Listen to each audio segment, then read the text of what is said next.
Hello everyone, quantum physics और space में interest रखने वाले एक टैलेंटेड और डायनामिक एक्टर सुशांत सिंह राजपूत को हमने आज से तकरीबन एक साल पहले खो दिया था।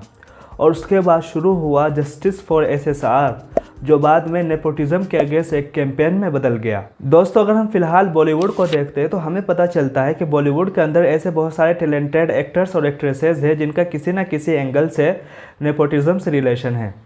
और अगर हम और डीपली ऑब्जर्व करते हैं तो हमें पता चलता है कि नेपोटिज्म सिर्फ बॉलीवुड में ही नहीं बल्कि हर डिपार्टमेंट के अंदर मौजूद है। एग्जाम्पल के तौर पे हम क्रिकेट को ले लेते हैं, क्योंकि क्रिकेट के बारे में ये समझा जाता है कि ये एक ऐसा स्पोर्ट है जिसके अंदर आप बगैर टैलेंट के सर्वाइव कर ही नहीं सकते। हाल ही के आईपीएल ऑक्शन के अंदर अर्जुन तेंदुलकर को इस वजह से उसमें शामिल किया गया क्योंकि वो सिर्फ सचिन तेंदुलकर के बेटे थे, और बाद में अर्जुन तेंदुलकर को मुंबई इंडियंस ने खरीद भी लिया।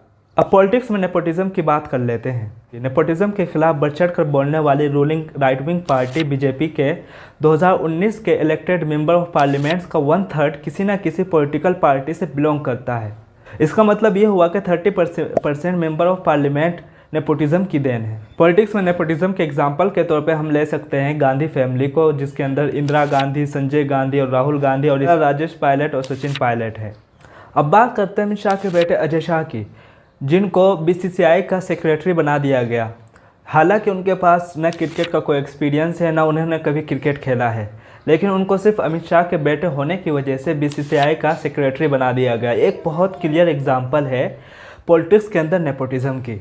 और यही सेम कंडीशन जर्नलिज्म की है। जर्नलिज्म के अंदर ऐसे बहुत सारे एग्जाम्पल हैं जिसके अंदर किसी मैगजीन के सेक्रेटरी फैमिली टू फैमिली बने चले आ रहे हैं। हालाँकि उनके अंदर जर्नलिज़म की कोई सुध बुध है या नहीं है, या उनके अंदर इस तरह का कोई टैलेंट है या नहीं है, इसको बिल्कुल अनदेखा कर दिया गया।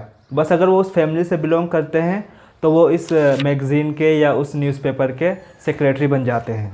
दोस्तों, हम बॉलीवुड के अंदर नेपोटिज्म की बात करते हैं। बॉलीवुड का नेपोटिज्म एक बहुत ज़्यादा कंट्रोवर्शियल टॉपिक है, और सुशांत सिंह की मौत के बाद से लेकर बॉलीवुड के नेपोटिज्म के खिलाफ एक बहुत लंबा कैंपेन चलता हुआ आ रहा है। अगर हम इसके एग्जांपल में जाए तो हमें मालूम होगा कि इसके अंदर बहुत सारे टैलेंटेड एक्टर्स और एक्ट्रेसेस हैं।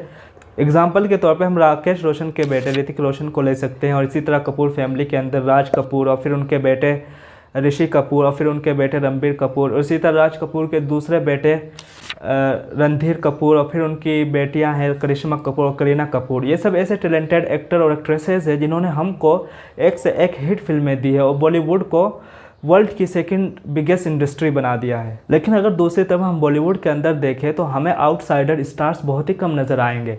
हमें ऐसे एक्टर्स, ऐसे टैलेंटेड एक्टर और एक्ट्रेसेस बहुत ही कम दिखेंगे जो आउटसाइडर हैं, जो फिल्म इंडस्ट्री से बाहर है। मिसाल के तौर पर नवाजुद्दीन सिद्दीकी है, विक्की कौशल है, आयुष्मान खुराना है और मनोज वाजपेयी। ये गिने चुने एक्टर्स हैं जो हमें आउटसाइड से देखने को मिलते हैं। अब दोस्तों, यहाँ पे सवाल ये पैदा होता है कि आउटसाइडर आर्टिस्ट को और एक्टर्स को और एक्ट्रेसेस को सेम अपॉर्चुनिटी मिलती है जैसा कि फिल्म इंडस्ट्री से रिलेटेड लोगों को मिलती है?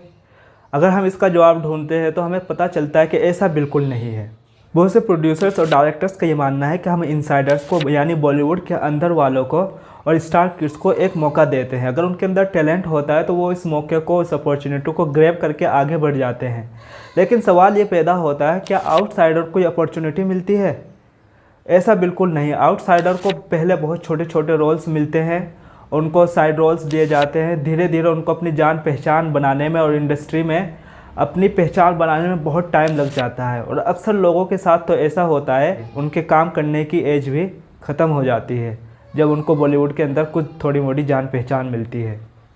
ये तो बिल्कुल फेयर नहीं है। बाहर से आने वाले आर्टिस्ट को और एक्टर्स को और इसी तरह एक्ट्रेसेस को भी इक्वली चांस मिलना चाहिए। बल्कि बॉलीवुड एक ऐसा मैकेनिज़्म बनाए कि चाहे वो आउटसाइडर हो या फिल्म इंडस्ट्री से रिलेटेड हो, सबको एक ऐसा प्लेटफॉर्म प्रोवाइड करने की कोशिश करे जहाँ पर सबको इक्वली अपॉर्चुनिटी मिले।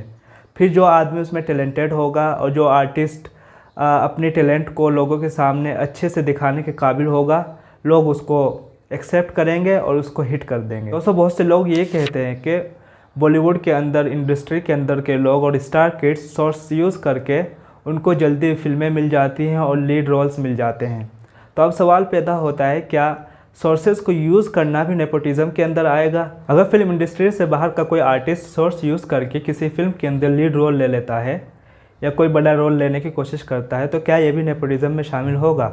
अगर इसको भी नेपोटिज़म में हम शामिल कर लेंगे तो इस तरीके से तो हम बहुत सारे टैलेंटेड एक्टर्स को खो देंगे, क्योंकि वो अपना career as an actor pursue करने से डरेंगे।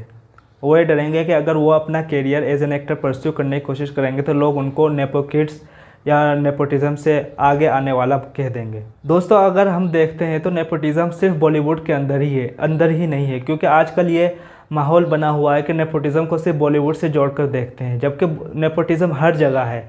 अगर हम हर फील्ड के अंदर नेपोटिज़म को ख़त्म नहीं करेंगे और सबको इक्वल अपॉर्चुनिटी नहीं देंगे तो ये प्रॉब्लम ऐसे ही चलती रहेगी। अब हम एग्जांपल के तौर पर देखते हैं कि अगर एक ऑटो ड्राइवर का बेटा और एक बिजनेसमैन का बेटा दोनों डॉक्टर बनना चाहते हैं तो उनको एग्ज़ाम के हद तक तो दोनों को इक्वल अपॉर्चुनिटी मिलेगी।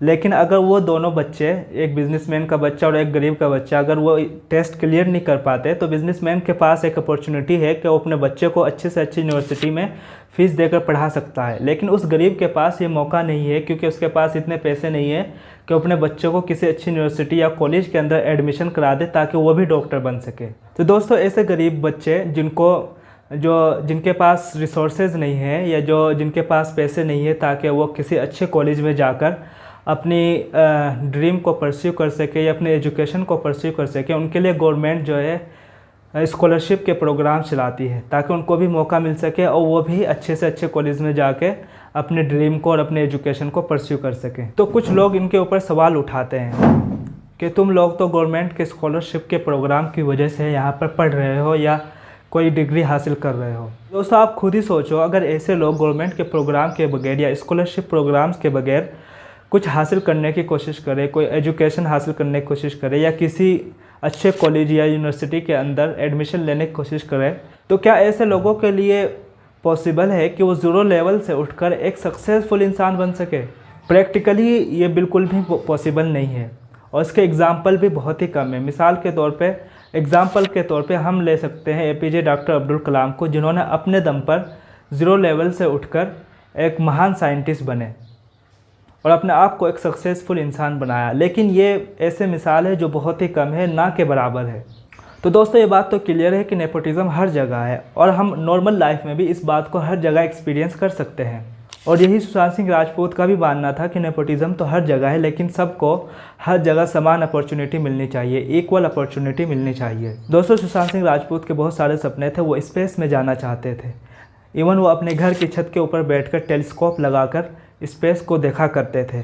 उनका सपना था कि वो 100 इंडियन बच्चों को लेकर नासा जाए। दोस्तों, अगर हम उनके लिए कुछ करना चाहते हैं तो हमें उनके सपनों को आगे बढ़ाना चाहिए। और जो उनका सपना था कि सबको इक्वल अपॉर्चुनिटी मिले, तो हमें कोशिश करनी चाहिए कि कुछ इस तरह का मैकेनिज़्म बने जिसके अंदर एक गरीब इंसान को और एक अमीर इंसान को और हमारी सोसाइटी के हर तबके के लोग को एक इक्वल अपॉर्चुनिटी मिल सके। और इसी तरह उनका जो साइंस के अंदर इंटरेस्ट था, हम उसको भी आगे बढ़ा सकते हैं। दोस्तों, जस्टिस फॉर SSR चलाकर या किसी डायरेक्टर या प्रोड्यूसर के इंस्टा के किसी फ़ोटोग्राफ के कमेंट सेक्शन में जाकर उनको गाली देना, ये बिल्कुल भी सही ट्रिब्यूट नहीं होगा सुशांत सिंह राजपूत के लिए। जबकि हम सब जानते हैं कि एम्स ने माना है और एम्स ने डिक्लेयर किया है कि सुशांत सिंह राजपूत ने क्लियरली सुसाइड किया था। अब हम उनके सुसाइड के पीछे किसी उनकी एक्स गर्लफ्रेंड को, जैसे रिया चक्रवर्ती को, या किसी उनसे रिलेटेड इंसान को टारगेट करना, उसको बार बार गाली देना या उसका पीछा करना, उसको गंदे गंदे कमेंट्स पास करना, हम नेपोटिज़म को ख़त्म नहीं कर सकते, बल्कि उसके लिए हमें एक फुल प्लानिंग की ज़रूरत होगी। दोस्तों, अगर आपको वीडियो पसंद आया है तो लाइक, शेयर एंड सब्सक्राइब करके आप मुझे सपोर्ट कर सकते हैं। Thank you very much.